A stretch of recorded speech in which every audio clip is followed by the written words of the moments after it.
Hey guys, Chris here from Kite Republic, here today to talk everything winging. Primarily, what do I need, how do I get into it, and why is everybody talking about the sport of wing foiling right now?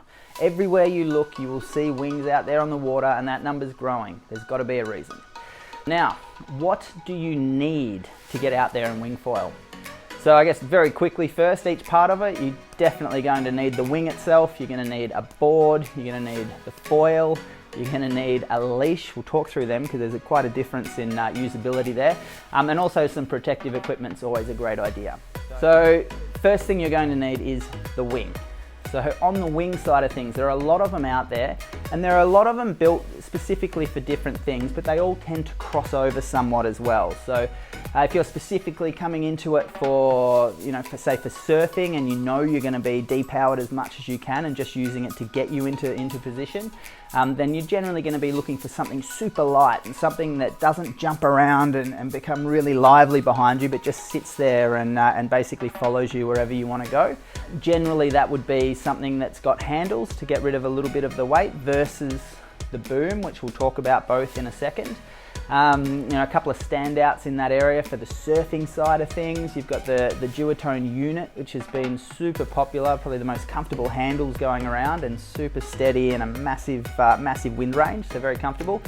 Also the SMIC wings been exceptional. That took out top prize at the Supboarder Mag tests this year, where they tested everything out. But the SMIC wing took out top prize for the surf side of it, for the different comforts in the handles and the way they built that. But yeah, big decision coming down is, do you want handles? So right here you can see this is the Duotone unit handles. I'd say these are the most comfortable of all the handles. They're just super padded, super thick. Even when it's really cold and you'd have pins and needles and it's hurting normally, these ones are very comfortable. And then say the Duotone Echo, for example, is the only one that's on a boom system. Now, I would say, to be honest, 90% of people out there riding at the moment would benefit from the boom over whatever they're using at the moment. The reason I say that is for people that like using the wing for power, not just for getting into position to surf, but using it for power as well.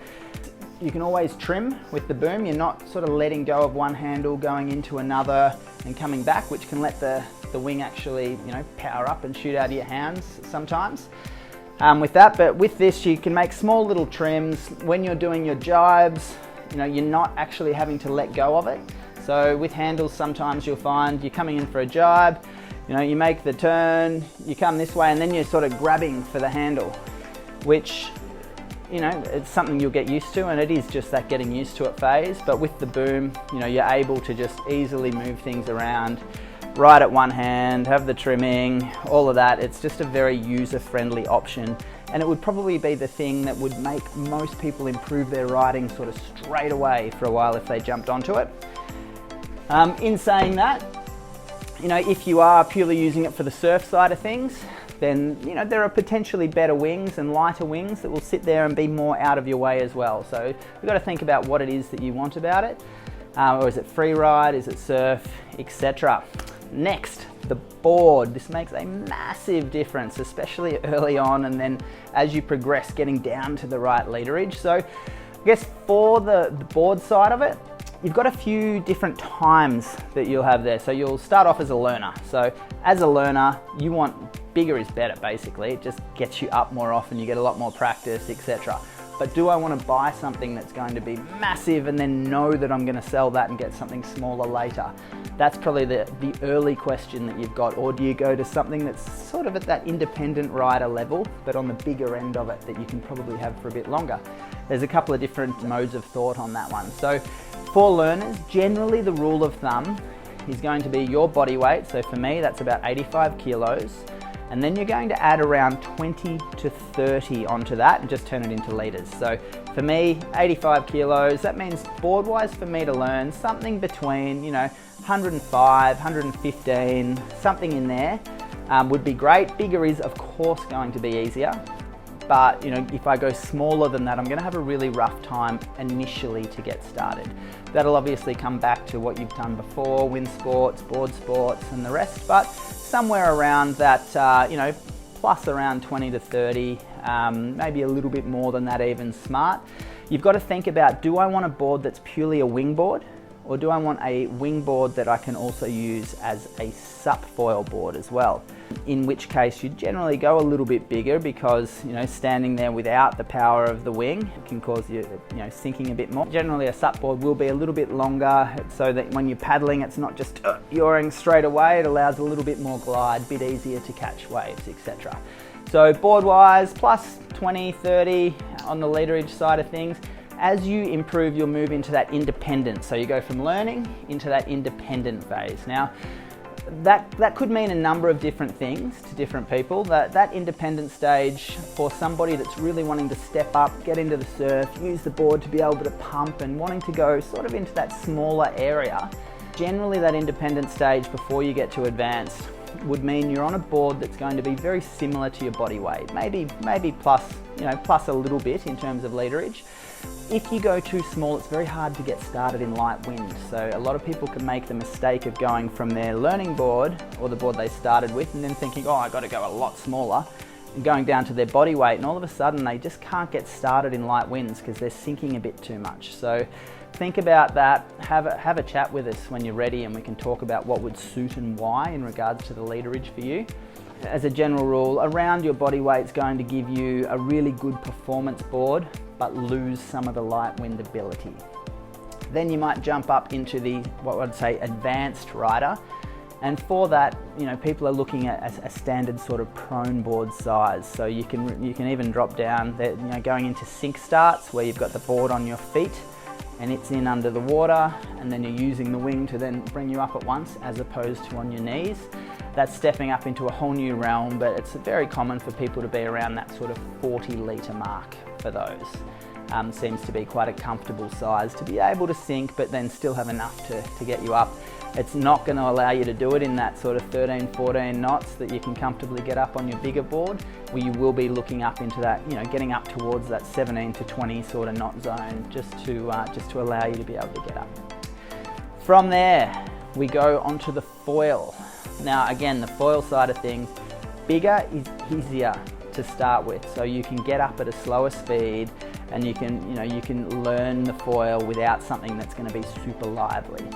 So it's not uncommon for people to get out there and start on the 2,500 square centimetre or thereabouts. We find around the 2,000 mark for a lot of people is where they feel comfortable learning to foil and getting into the winging, and then they'll progress from there to generally add like a high aspect sort of thing.